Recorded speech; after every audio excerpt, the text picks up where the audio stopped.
eo amin'ny pejim-baovao sosialy kosa indray no entina amintsika manaraka ao anaty fampandrosoana ny komuna sy ny fanatsarana ny farimpiainan'ny vahoaka dia miroso amin'ny karazana asa ny komuna Alasora.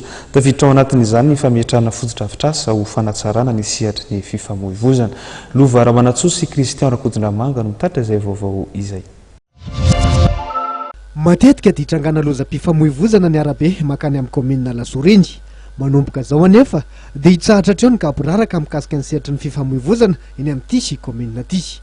Nanomboka nanatanteraka asa ho fanatsarana izany sehatra izany tokoa ny komuna amin'ny alalan'ny fametrahana ireo toromarika amin'ny fenifenitry ny fifamoivoizana ao amin'ny vokotany Akadidratombo, Alasora sy ny bypass rehetra iny. Dia manomboka mametaka an'ireo panneau de signalisation sy ny marquage au sol manaraka ny bypass.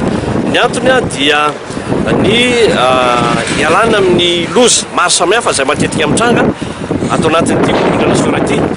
Dikan'izay dia izy fampianarana maharitra ataon'ny komuna miaraka amin'ny polisy communale sy ny polisy nationale ho an'ny olona izay mipita ny arabe ho an'ny fiarakodia izay mivezivezy eto manomboka izao. Ny tena zava-dehibe dia izao l'éducation civique satria mila mianatra zany tsika fa tsy faly fotsiny arabe dia mipita fa mila ampianarana koa ny olona amin'izay éducation civique izay na ny mpitondra fiarakodia na ny ankizy na ny olon-dehibe. Nasipanamboarina ihany koa ny lalana mampitohy an'ny Ambohimanandraina makany Ambody Voindava izay mirefy 2 kilometatra ny sasany.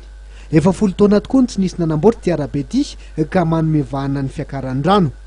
Dia mandray andraikitra zany ny komuna mametraka ny canalisation sy mampiakatra ny type ity mba ahafahan'ny olona zany tena vezivezy tsara sy mana lehibe ihany koa an'ity arabe ity.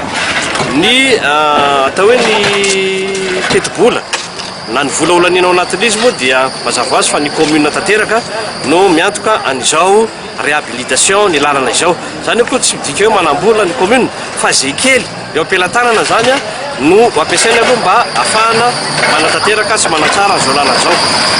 Vokatry ny helpon'ny mpandohetra sy ireo mpiara-piombonantoka miara-miasa amin'ny komuna no nahafahana nanatanteraka zao asa entina mampandroso ny komuna Alasora zao araka ny nambaran'ny ben'ny tanàna Andriamatoa Marc Karamiarinjatovo hatrany.